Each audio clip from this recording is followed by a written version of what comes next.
What's up, YouTube? This is James coming back at you with another informative video. I hope you guys are doing well out there on this beautiful Thursday. I'm doing real good myself. This is an update story from a situation that took place last year, sometime in May 2021, about the Florida Dunkin employee who fatally punched a customer over racial slur. Okay. He got sentenced. He got sentenced to house arrest. Okay. 2 years to be exact. But, let's get into this story right here.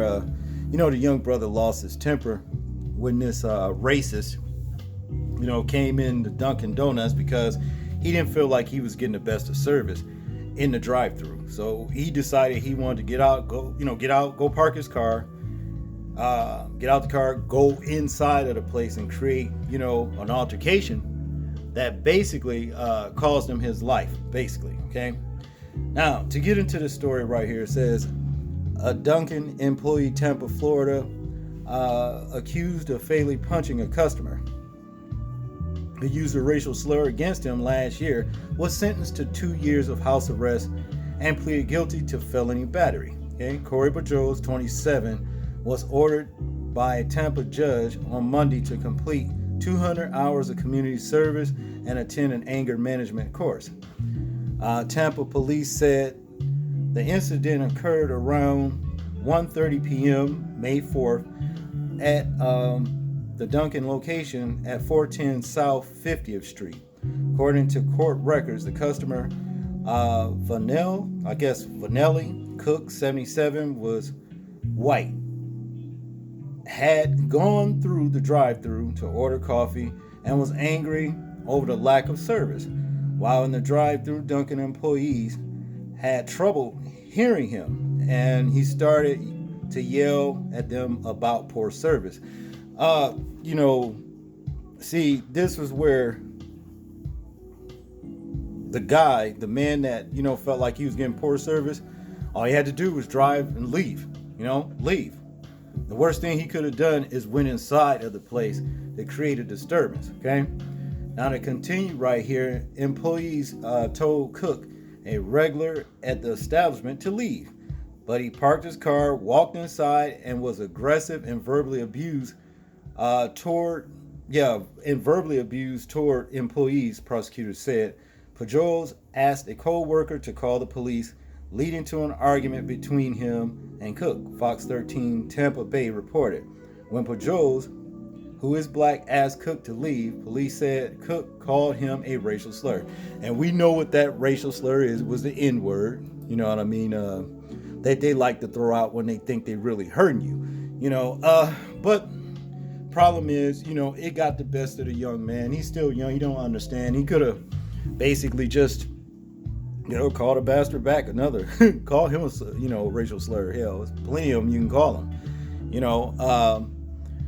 and this is the guy right here, Vanelli Cook, who's in question, who did this, Had he just stayed in his car, if he wasn't satisfied with the service, drive out of the parking lot, leave, go somewhere else, call corporate, report the service, to corporate, say it was poor, you understand? But, I'm just trying to understand, what did the N-word have to do with you being unsatisfied with the service that you were getting? See, this is where he stepped over the line, But it goes on to say right here, Pajoles then walked around the counter and asked Cook not to call him that slur again. But when Cook did, Pajoles punched him in the jaw, according to the station. Cook fell and hit his head on the floor. He was taken to the hospital, where he died 3 days later. An autopsy showed that he suffered a skull fracture and brain contusions. Pajoles had initially been charged with aggravated manslaughter following the incident.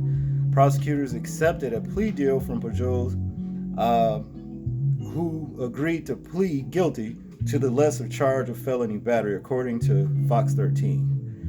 Grayson Cam, a spokesman for Hillsborough State Attorney Andrew Warren, said prosecutors in their decision considered the totality of the circumstances, which includes Pajoles' lack of criminal history, his youth, and the fact that he did not intend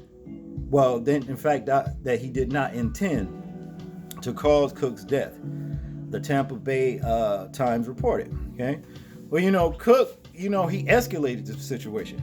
You know what I'm talking about? He really did. To continue, two of the primary factors were the aggressive approach the victim took towards the defendant and everyone working with the defendant, and that the victim repeatedly used possibly the most aggressive and offensive term in the English language, Cam said.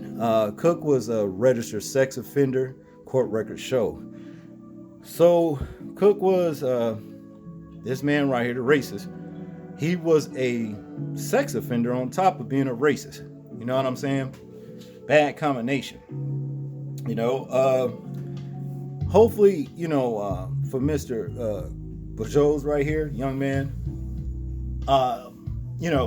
you could get this thing behind you. Just do your community service, do your 2 years probation. You know what I mean? That was a fair judgment right there for you. You got caught up in the heat of the moment. You understand? And hey, things happen, especially when people are escalating the situation. And this young man did everything in his own power to tell the customer, the irate customer, the racist irate customer, to just leave. Just leave. But coming in that building, I'm coming in the establishment, that attitude in the first place put a lot of the employees on edge. Basically that's what it was.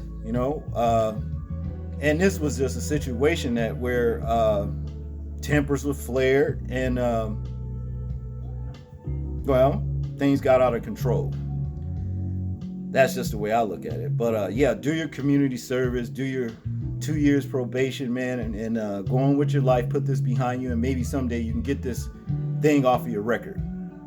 Maybe you can just get this off your record or whatever. I know you probably feel bad that the man died and everything, but hey, pray about it, repent, move on. It's basically all the kind of what I can offer you. I just say that. Y'all tell me what y'all think about this story. I'm interested in hearing your thoughts, views, and opinions on it. Like, comment, share, and subscribe. People, please remember to live your life as though we are being watched, simply because we are. This is James, and I'm out. Peace.